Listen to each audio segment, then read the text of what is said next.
Welcome to Wild Turkey Science, a podcast made possible by Turkeys for Tomorrow. I'm Dr. Marcus Lashley, Professor of Wildlife Ecology at the University of Florida. And I'm Dr. Will Goolsby, Professor of Wildlife Ecology and Management at Auburn University. We're both lifelong hunters and devoted scientists who are passionate about hunting, managing, and researching wild turkeys. In this podcast, we'll explore turkey research, speak to the experts in the field, and address the difficult questions related to wild turkey ecology and management.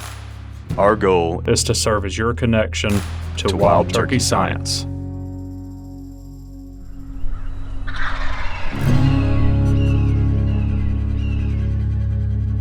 Hey everybody, we've been getting a lot of requests for additional learning opportunities, and to address this, we have now developed an online comprehensive wild turkey management training. We teamed up with scientists across many institutions whose expertise is in population and habitat management for wild turkeys, and we wanted to provide that to you in a form that you can take wherever you are and at your own pace. So if you're interested in the training, make sure to sign up. We have it linked below. All of the proceeds of this is going to go back into wild turkey research and communication efforts so that we can bring more great information like this to you. So thanks for all the support. We really appreciate everything, and I hope you enjoy the training. Please help us share it with anybody you think might be interested.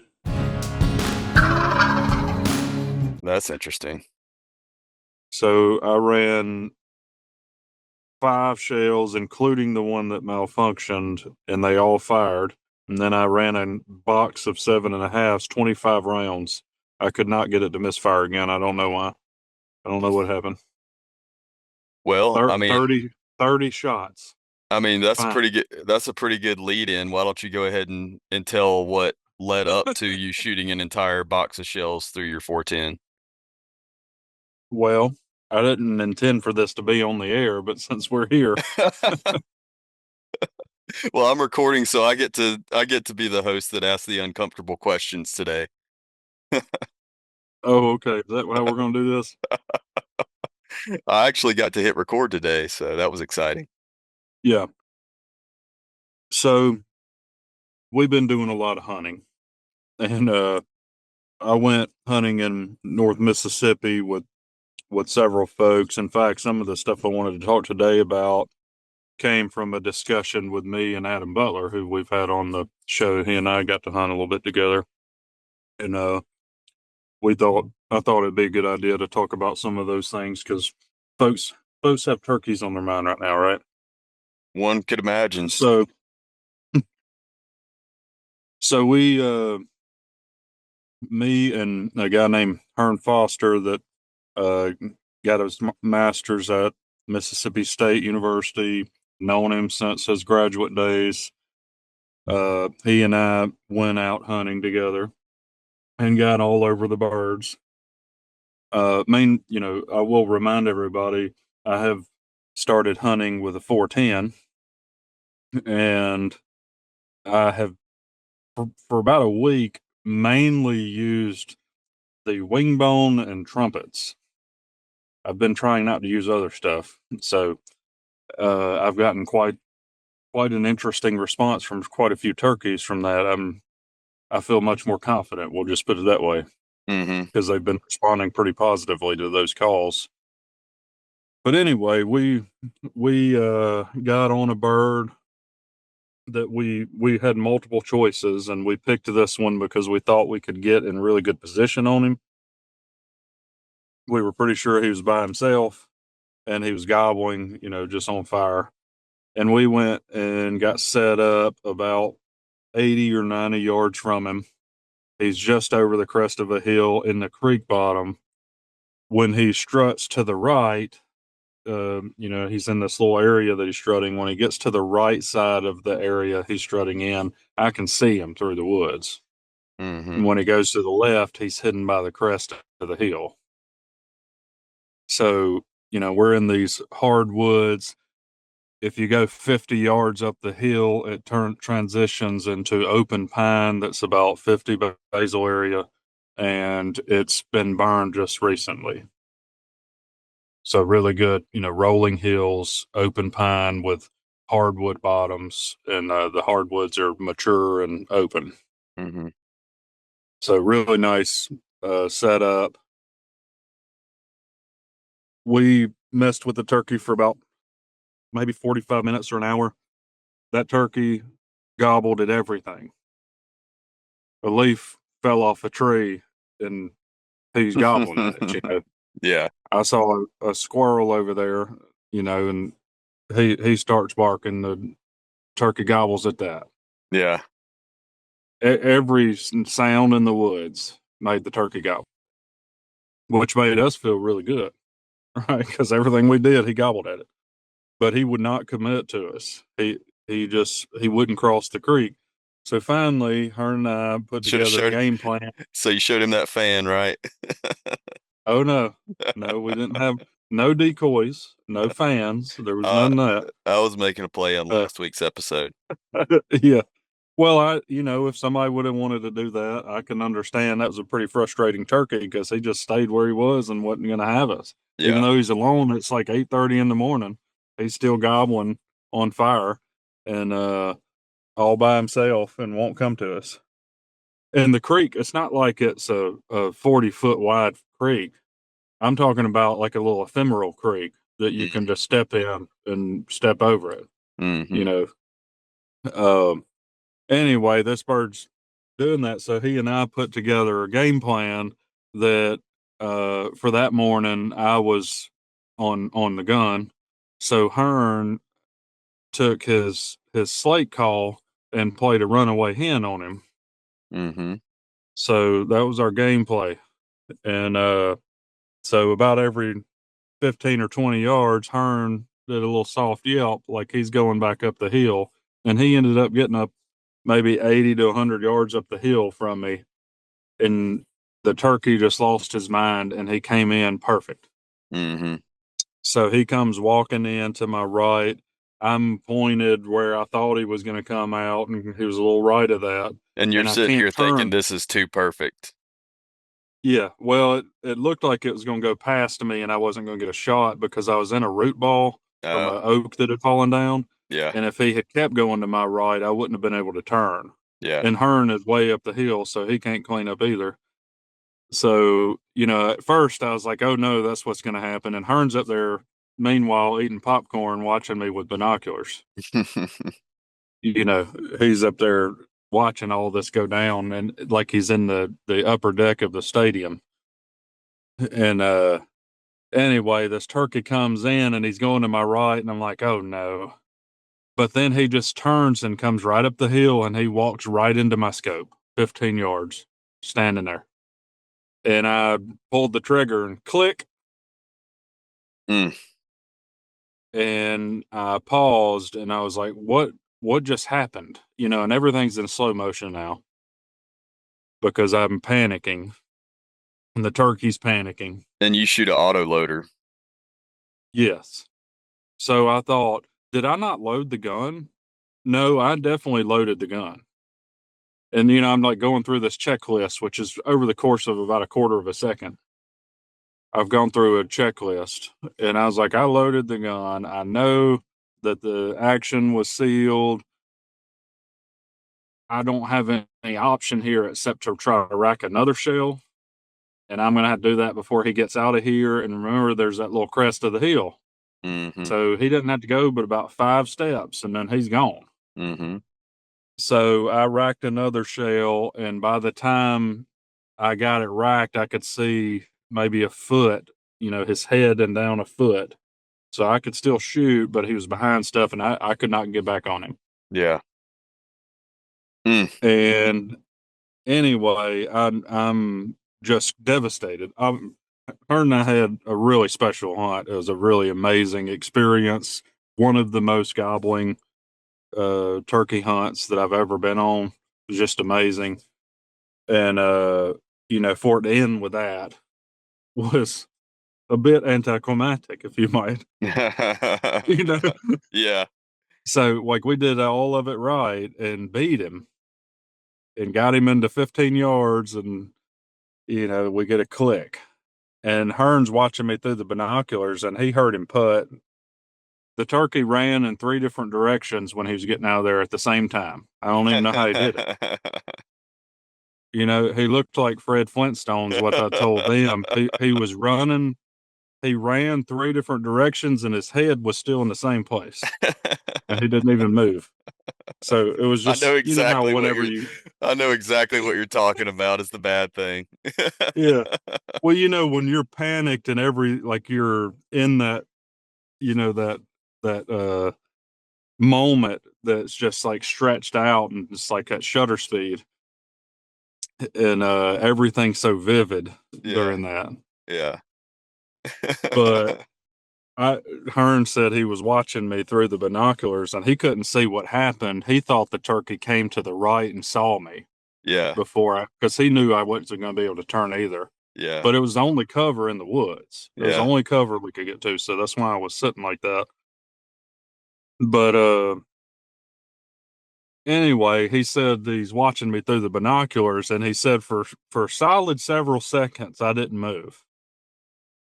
I just sat there, and I can remember, like what's going through my head. I'm sitting there, and I at first I was just frozen, like what just happened?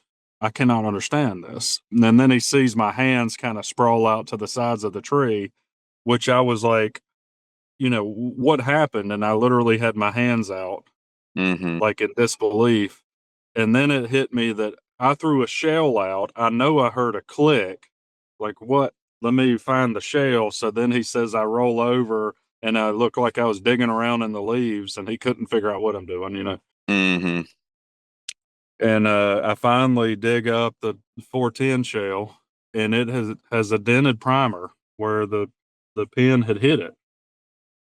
So there's a bunch of us there hunting together, and we went through everything we could think of.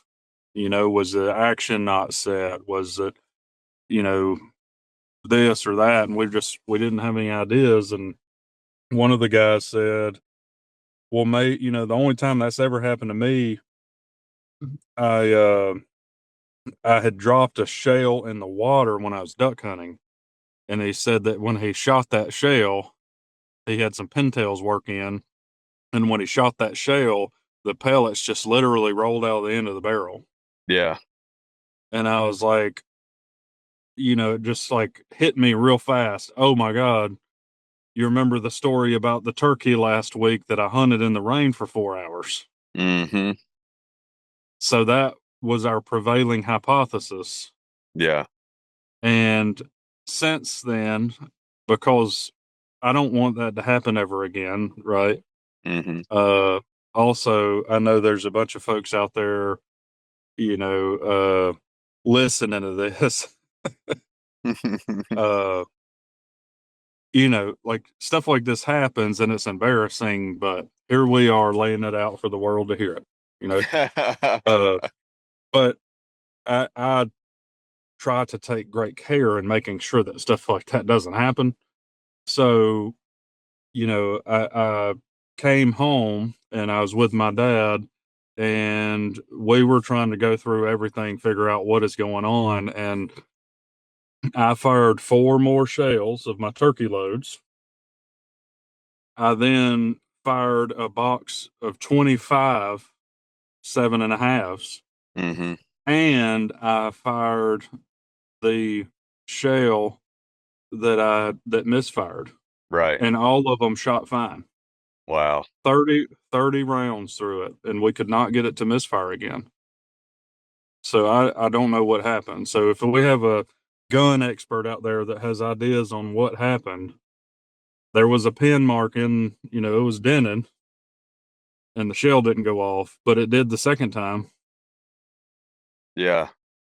See, I wonder if during that rainy hunt, I wonder if your firing pin got a little hung up, and then that first shot you got a light strike on that shell, and that loosened it up. So all those subsequent shots, it was already loose and it was fine. Maybe so. The gun has never missed before. Yeah. and I couldn't get it to do it again. And I mean, we're not gun experts, but we did everything we could think of. Right. Yeah. Well, that's hunting. I know. So it was catch and release. I Yeah. caught that gobbler. Yeah. Hearn and I were pretty proud. Like that was a tough gobbler. We've been Yeah. on him, and we pulled one of the old school tricks on him to beat him, and that Yeah. was cool. I Yeah. enjoyed that. But obviously, I'd have liked to take him home with me. Yeah. Well, But it seems it's to be that definitely embarrassing. that's kind of It's the way also our funny. luck is going this season for both of us. I Yeah, mean, I've been in and amongst a lot of birds. For yeah. one not I've to been have all over 'em, man. hit the ground yet. And that's how it was last weekend at Westervelt too. And I mean that was a fun experience, even though we didn't get a bird on the ground there either. And Yeah, you know, you want to tell everybody a little bit about yeah. what we were doing there, and the history of that would be cool to unpack a little bit. Yeah, so, disclaimer, we're not going to go deep on any science today, just because, we've been trying to enjoy our turkey season the same as y'all have. So, Well, uh, we do have a little science that I think yeah, yeah, an anecdote from Adam Butler that I think would be worth us discussing. yeah, that's very So relevant to hunting, right, like we all are right now. But yeah, yeah, so this was my second year participating in that hunt at the Westervelt Lodge. And for those of you that aren't aware of it, the Westervelt Lodge is in Pickens County, Alabama, which is, kind of west central Alabama near Aliceville, if you want to look up the nearest town. And I'm not exactly sure how long it's been going, but it's been a while. And to give you some context, Colonel Tom Kelly is undoubtedly the most famous instructor that has ever, played a role in that school and that program. And he was the one that ran the program for the I think the longest tenure of anybody, but Ben Rogers Lee even helped out with it during certain years in the past. So the Westervelt Lodge has been around a long time, and it has a long history of being an outstanding place to turkey hunt. And each year, they have this Westervelt Turkey School, so they sell turkey hunts on this property. And during this particular weekend, hunters can, buy a 2-day hunt, but it's not just the hunt during the Westervelt Turkey School, as the name would suggest. It's basically a program where you get to turkey hunt alongside knowledgeable guides. And when we're not hunting, we spend the time, we go out in the morning and then we spend the rest of the late morning into the early afternoon talking about how to turkey hunt. So like Terrence Williamson came in, he's won the Grand National in the friction category. I think more than once. I know he has at least once. Marcus, you may remember a little bit better than I can, but well, he's definitely won a lot of impressive yes, events. yeah, I and don't he's with remember how many times he won that one, but it yeah. was at least once, and there was several other things as well. Yeah, he's with Rolling Thunder Calls now, and has, worked with a lot of, great, well-known call manufacturers in the past too. Because they dang sure didn't want you and I teaching the calling portion. Well, it's funny. They got the person that went out with Terrence on Yeah. the first day went out with me on the second day. And I was like, hey, now, I don't want you to get any ideas that what you got with Terrence is normal. Like, Yeah. my calling is not going to sound like Terrence. But I mean, he's world he, class, and at yeah, one point, I mean, it was funny because he said one time, he's like, well, I'm not the best in the world at this. And I was like, no, you're the best in the world at it. You literally, you literally are. if not you, then who, right? Yeah, yeah. But then the lodge manager, Stephen Carroll, also helps, teach a good bit of it. And he talks a lot about, strategy, setup, equipment that turkey hunters might want to use.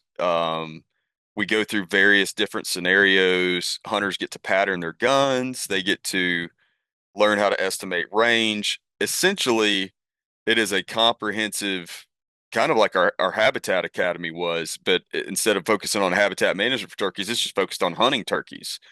However, Marcus and I did a little segment on Saturday afternoon talking about, turkey biology, life history, and how that plays into hunting and how that also plays into management because, we want these guys not only to become effective turkey takers, but effective turkey makers, too, when they leave this Exactly thing. right. And so, we gave a little presentation, did a Q&A session, just to clue these folks in on, what's going on with turkeys and the challenges that they're facing and how can we help them, overcome some of those challenges. Yeah. So all in all, a really, really good experience. It's something that I very much have grown to enjoy because, I think I even commented on Terrence's Instagram page. He made a post on it. And I said, that place is definitely hallowed ground when it comes to the wild turkey. I mean, just you feel so honored to be there. It's like you can almost feel the colonel's presence. I mean, one of the rooms in the lodge is the Colonel Tom Kelly room, and I've, gotten to stay in that one before, and it just feels it's like his presence is there. Yeah. Yeah. Um, No, it's really cool, really awesome history and, yeah. really, really beautiful property. It was fun to get to go around, look at it and hear some turkeys gobble. Yeah, and the other fun thing about that is, especially for me too, is I've been working with the Westervelt staff here for the past couple of years, helping them, kind of fine tune some things across the lodge property. Um, and I'm excited. We're already seeing like a positive response in the habitat, a positive response from the bird population. And my expectation is that in the next 5 years, that's only going to continue to get better.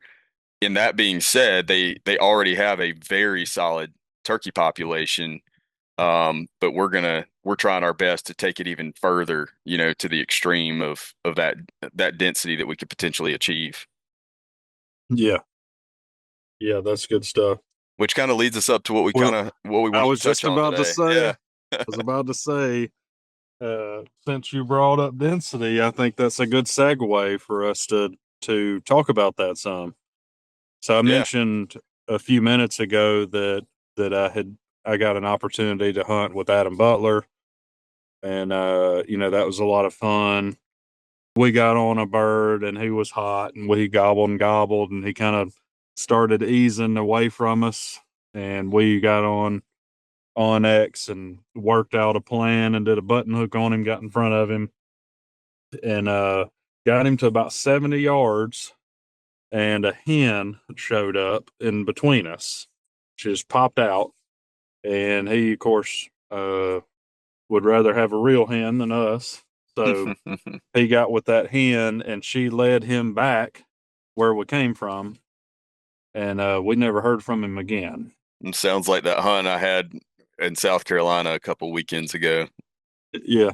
Out henned. So it was interesting though because Adam and I were talking, and of course all kinds of things, and he's super knowledgeable scientist and was the turkey coordinator for Mississippi for quite a few years, and we were just kind of sharing knowledge and anecdotes and that sort of thing, and talking science, and he's like, when I'm talking to people, I'm trying to get a feel for the density on their land.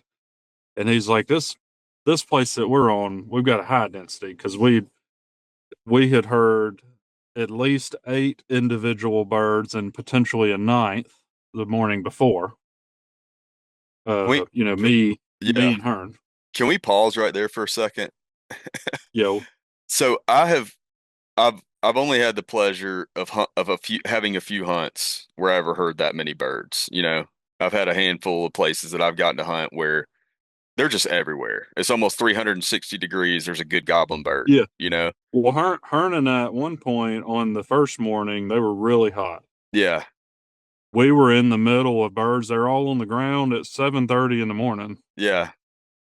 And we were in the middle of them, and he and I looked at each other and was like, I don't know what to do right now. Well, that's what I was gonna say is every time it feels like almost every time I'm in that situation, I've learned from it now and I like to think that I'm gonna do better next time.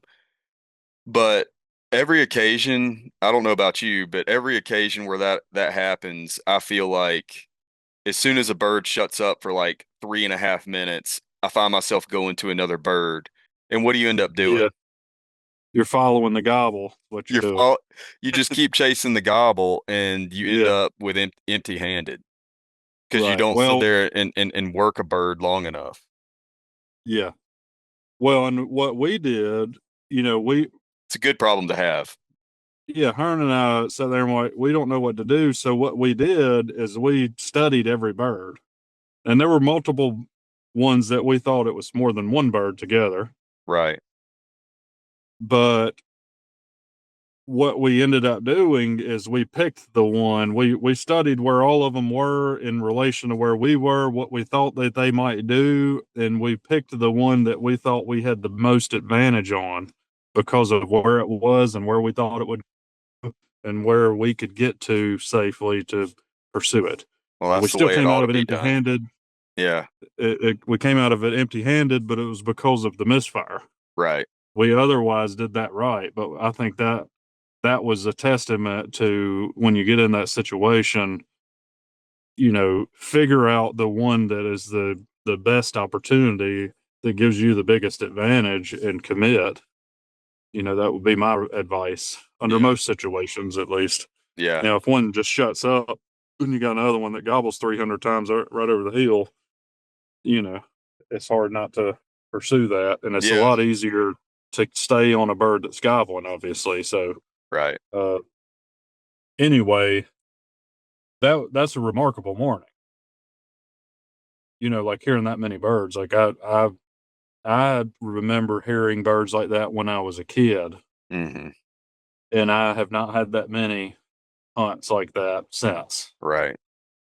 So we were discussing this because the next morning wasn't as good, but we still know that we heard at least four birds gobble and potentially a fifth, Hmm. which is still not shabby, right? We Right. we think the bird that we were on No, I'm before that hen got to him, he gobbled at least 200 times, is what we decided. yeah. Like Yeah, I mean, if you're hearing for 4 or 5 birds, that's still pretty good. I mean, if I'm in a yeah, listening spot and I can hear 2 or 3, I mean, that's a good morning. yeah. Well, that's what we were discussing and that's what, Adam came up with, uh, what he, was describing to me. So now we're back to Right. that. He's like, I've worked with a lot of landowners. I've had my finger on the pulse of Mississippi's population for a long time. And he's like, usually I start with that with people and say, well, how many birds do you normally hear? Not how many have you ever heard on the morning, like the best morning ever, but how many do you think you hear on average? And he said that most people will say one or two, Right. right? And that's like, and that, you'd consider as a pretty good morning. We heard a bird gobble, good morning. And he's like, that's kind of on that low to average population. Yeah. Like obviously, if you don't hear any or they're intermittent, you're kind of on the low end, Yeah. as it said. But if you're getting to 2 to 4 birds that you hear on average, your population's doing pretty good. It's above average. Right. And then he was saying, if people are 4 to 6, that's on the high end, and anything above that, we would consider an excellent population density. Yeah. That So, makes sense. I thought that would be a really good thing for people to think about when you're going out and listening and hunting. Hopefully everybody's hearing 6 or 8, 10 birds at a time, but if you're hearing 4 or 5, your population's probably in pretty good shape, Hmm. but based on Absolutely. what he was saying. Yeah, I would totally agree with that.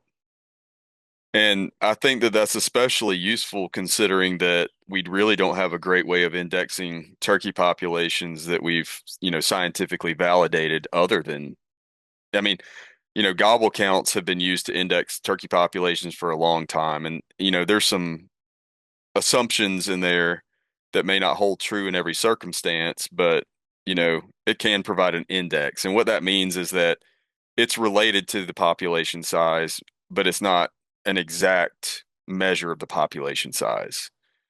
So you would expect to hear more birds on average on a given morning as the population increases. I mean, that's pretty intuitive. And it's not, like I said, a perfect estimator, but it can give you some idea.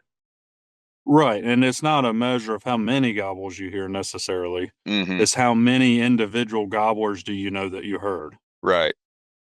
So an so a example of why that index might not hold true is like I know with quail, we use covey call counts, and I think it's been proven with quail that the higher density you have, you actually have more calling, not just because you have more birds, but because they're stimulating each other to call. And I Yes. imagine that the same thing happens with gobblers, right? So, Well, I can vouch that that does happen. It yeah, did happen the other right. day. Adam and I made note of that. Um, the bird that we were on, every time we heard somebody else gobble, he gobbled at them. Yeah, He responded exactly. every single one. Exactly. Whereas if you'd only had a couple of birds around, there would not be as much gobbling for him to respond to. So there'd be Right. less So it's gobbling like this, overall. yeah, it's this non-additive relationship where as you increase gobbler density, you exponentially increase, maybe not exponential, but there's a non-linear. So that just means the line is curved, right? Hmm. As you increase density, you increase gobbling faster. Right. So Yeah. I think, yeah, I think that's a really good thing for folks to keep in mind. And since you're all out there in the woods, hunting turkeys, I presume the majority of people that listen to this podcast are probably doing that. If their season has opened, at least. I know some of them haven't yet. Right. Our friends at Grounded Brand wanted to support us, and I know a lot of you out there want to support the podcast. Yeah. So if you're in that boat, go check out on their website. They have an option for you to donate directly to the podcast to help us out, help us keep bringing you content. And we really appreciate all the support, and we are really appreciative that Grounded Brand stepped up to help us out as well. Yeah. If you add something to your cart and you go to checkout, it's right over there on the right side of your screen. You're going to see options to do a one, five, $10 donation to Wild Turkey Science. They also have a other button if you want to do a specific amount, and they also have links for Turkeys for Tomorrow and NWTF there as well. Yeah, good stuff. Shout out to Grounded Brand. We appreciate the support. Yeah, appreciate it, guys. And I think another little point here to give is, like a little tip for some management advice is, if you've got a property and you want to monitor the population there, especially if you're changing things habitat wise and you want to see the response to that, I think it's a really good idea, just go to the store and get one of these little pocket-sized write in the rain notebooks and stick it in your turkey vest with, a pencil or a write in the rain pen or something like that. And then just record how many individual gobblers that you hear each morning that you go out to hunt on your property. And then at the end of the season, just go enter that in a Excel spreadsheet and keep up with that for, 5, 10 years at least. And then you can start seeing some trends. Mm-hmm. Yeah, that's a good idea. Type it into Excel. There you go. Make you a little graph. Yeah. Yeah. Well, it it it definitely hurts not to bring bird home after all that because we got close. I've been close to birds. I've had four birds now inside of my 410 range, and I Right. have none to show for it. Yeah. Well, I That's guess not true. I wasn't shooter on one of those with my 410, and that bird did die. yeah. So I took a young woman. It was her first hunt on the Gator Gobblers women's hunt. Yeah. I was the guide for one of the young ladies, and we successfully brought home a gobbler. So that was with the same 410. Right. Right. Yeah. Well, I've kind of been in the same situation. I've had two in gun range and neither has died. But one was that story I told last week about, dad, and it was his first turkey hunt, so it's understandable. Yeah. Um, but yeah. Well, you know what I was realizing, I wish that I could hunt every day. I literally do. I would hunt every day, Hmm. but I can't do that. And most people can't. So if you're in a situation where you can, good for you. Yeah, But absolutely. you know, I was thinking about it. The majority of the times that I've been hunting, which I think I've been in the woods maybe 10 or 12 times. Hmm. Um, I have been on the gun on 3 mornings, and on two of those mornings the weather was bad, and it just wasn't a very good day to hunt. Right. Can't do anything about that. Yeah. So, but the other thing is, we both care a lot about sharing this with others and trying to, continue to garner interest. So I'm really happy that I've gotten to share the tree with a whole bunch of really, cool people that were fun Absolutely. to hang out with. And Yeah. some of those people had never done that at all before. Right. So, Right. trying to introduce new hunters and getting somebody their first bird, that was pretty special. So, Absolutely. I mean, that's the wonderful thing about turkey hunting for me. And even on relatively slow mornings, I mean, if you're hunting with somebody that you have a lot in common with and just enjoys being out in nature and enjoys the bird and everything like that, you end up having a lot, even on slow mornings, you end up having what I call these golf conversations, you know, where you're just strolling along and talking about this, talking about that, pontificating about what the turkeys are doing right now and why you're not hearing them or why you're not getting close to them. And it was the same way for me, last weekend at the lodge. Dave Donaldson and I were actually hunting together, and he's the VP of Forest Operations for Westervelt. And it was really, impactful getting a chance to get to know him better and talk with him. And because, Westervelt controls a huge land base. So what they do on that land base definitely has a significant impact on turkeys. And he wants to learn as much as he can and, is always interested to hear what we have to say each year that we come out there and give those talks and things like that. So he can think about how to better integrate turkeys into their forest management plan and consider, and I'm seeing this more and more where you've got, forestry companies and foresters that are making decisions about objectives that are not just related to timber production. There's a lot of these other objectives that are starting to become higher priority on a lot of industrial forest land across the U.S., and I'm excited about that. yeah. Well, I think that's really important. They're affecting a lot of land. And also, for example, this online habitat training that would put together, you contributed to that. We're about to launch. We are offering continuing education credits for foresters for that reason. There's Right. so much interest and so much opportunity for impact.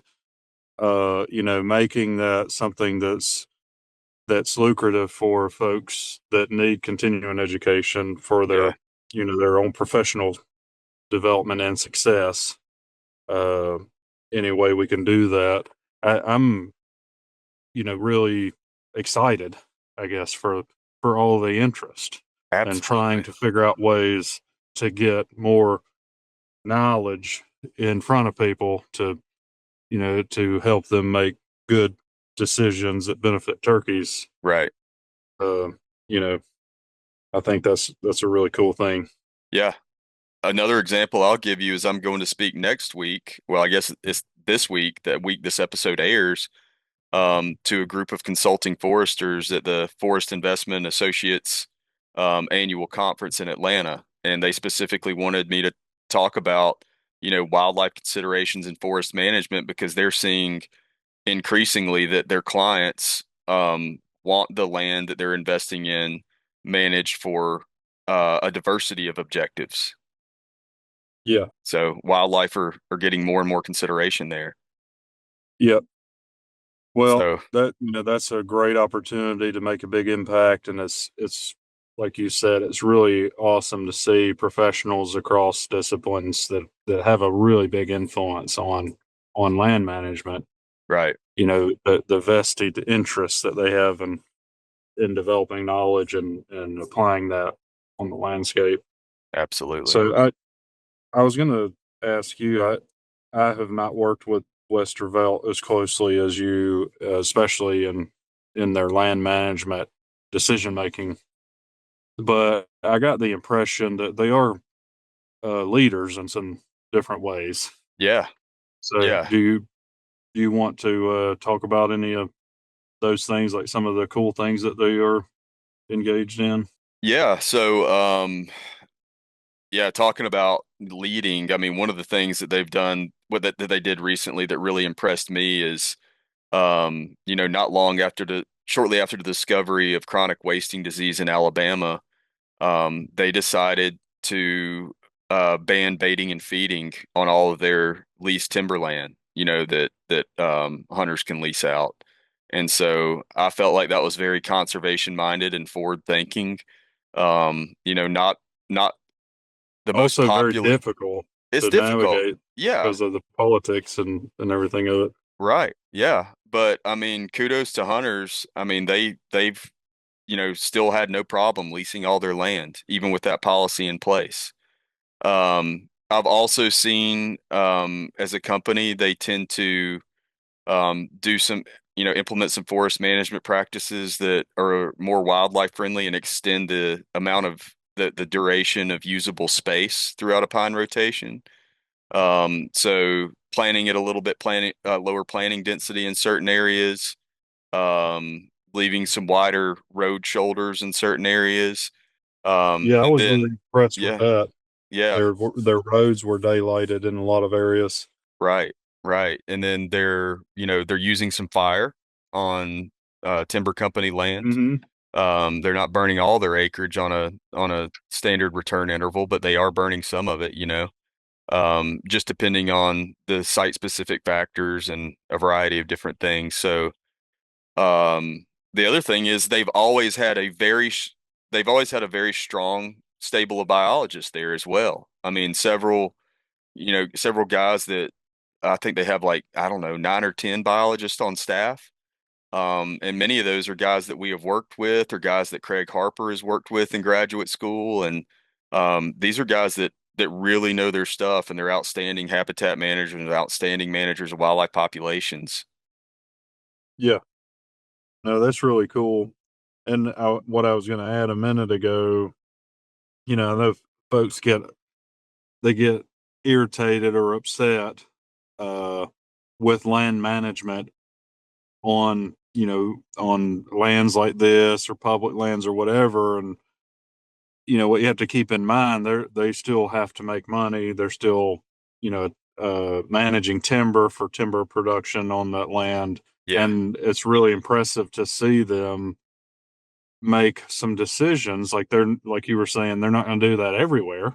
They can't. They're right. trying to make money off of the timber, but they are trying to integrate it where it makes sense to benefit the resource, That's of right. wildlife. So that's a pretty cool thing and forward thinking, and I'm glad to see it. And I'm hopeful that we will continue to see things like that Right. develop in some of these industrial private lands in particular. Yeah, I think so. And one of the things that I'm most excited about that I've worked with them on, that it was actually their idea originally, was to incorporate turkey habitat considerations into their harvest scheduler. So they don't have to apply that everywhere either, but on the places that they want to apply it, we're building that out right now. And that's something that could potentially be replicated by other industrial private, forest owners or non-industrial private forest owners.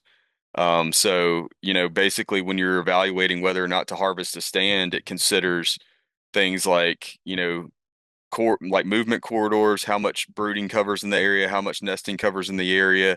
And it's kind of got this hierarchy or this key that the GIS goes through, and then it can make the determination of whether or not, that stand should be harvested, or at a minimum, notifies them, well, that if you harvest this stand, it's likely to affect turkey habitat within this management unit in this way. So Yeah, maybe they still make the that's call really cool. and they move forward with it, but they're at least aware and knowledgeable about, the downstream effects that might have. And yeah, like I said, I'm most excited that this is something that as we can refine and get a better understanding of going forward, maybe we can make that available to a wider diversity of users. Yeah, that's a really cool thing. I'm excited to see that develop and hear more about it. Yeah. Yeah. So Cool. I guess you got to get back on the road, huh? Yeah, I'm in the middle of nowhere, Alabama right now. I Well, can see a corn silo that I can fill her up if I want to yeah. now. It has Well, a sign saying come fill up. well, it sounds like it's got that, and then it must have a cell tower because you've had pretty good reception, but maybe not much else. Yeah. Yeah, I'm looking at a cell tower actually. That's why I picked this Perfect. spot. Perfect. I'm Well, also actually looking at some pretty decent brooding cover. It's set for the patch of Kogon grasses taking hold. oof, ouch.